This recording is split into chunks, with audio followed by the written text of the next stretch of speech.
What's up, sub bosses? FBR back, bringing another episode of Patch Notes to you. Now, for the week of June 20th, there were a couple of critical updates regarding video game series and franchises that we hold near and dear to our hearts here at the arcade. I wanted to kick it off first from an update by Phil Spencer, the head of gaming over at Microsoft himself, regarding a cult fighting game series that's near and dear to a lot of players' hearts, but was unfortunately exclusive to the Xbox One at launch. That's right, we're talking about Killer Instinct. So Phil Spencer was on the Drop the Frames podcast this Wednesday, discussing with the host, kind of going over the catalog of games that they'd like to revive or bring back, especially to the next generation of Xbox and Microsoft. And of course, by next generation, we are referring to Sony's PS5 and Microsoft's Xbox Series X. There is a dire need, I should say, war between the parties for who has the better first-party exclusives. Considering last gen, Sony pretty much had the upper hand when it came to first-party franchises. When you look at the PS4, you think of titles like The Last of Us, Ghost of Tsushima, God of War, the list goes on and on.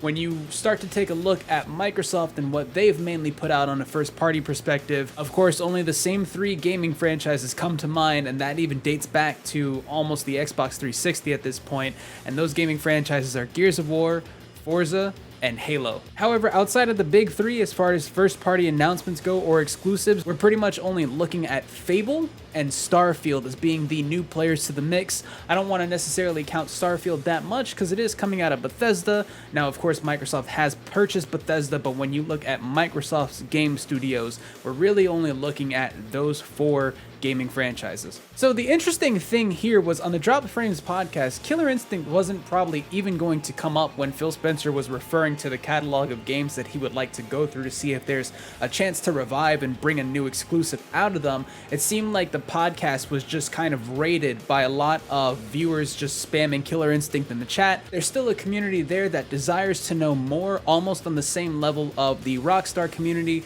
waiting for GTA 6, as well as the NRS community waiting for their next game in the series. Now, I believe you'd be able to find the Drop the Frames podcast the same way as you find all podcasts on Spotify and Apple Music, so I definitely recommend checking out the episode for context. But to summarize the key points from the fan raid itself, Phil Spencer did acknowledge that it is a franchise they want to bring back. However, the biggest roadblock they're having right now is finding a developer that has the quote-unquote passion or is just able to bring the franchise back how they would want to see it brought back.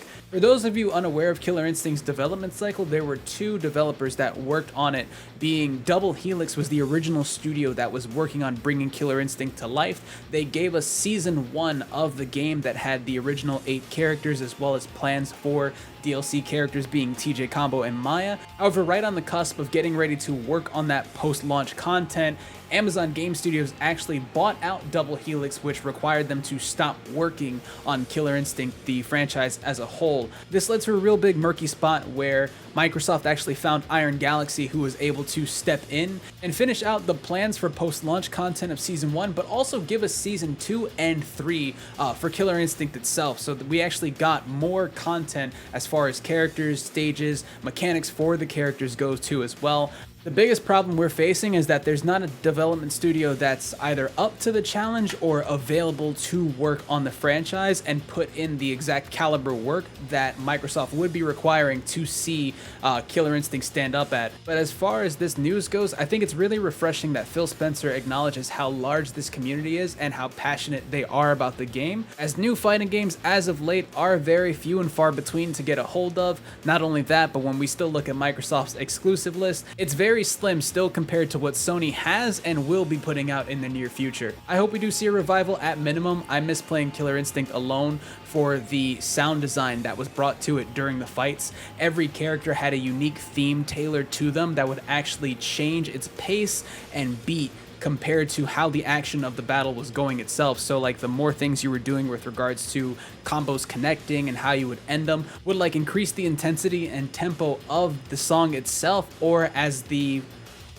fight started to kind of like die down and everyone's trying to figure each other out, the pace would actually slow down a little bit to match the tone of the fight too as well. I think was one of the most beautiful things I've seen done as far as a fighting game goes, considering its soundtrack as well. And of course, I'd like to hear your guys' comments below about Killer Instinct, if you would actually want to see a second one only exclusive to Microsoft, or if you think it should be kind of open to all platforms, and what characters would you want to see or mechanics maybe brought back from the original one into the new one too as well. Of course, guys, leave all that down below. I look forward to discussing that with you. And as always, like the video and subscribe to the channel to keep up to date with our patch notes videos that we put out regarding the latest and greatest gaming news of importance to us here at the arcade. Once again, guys, stay hydrated, stay locked in. My name's Final Boss Ron, telling you guys to fight on.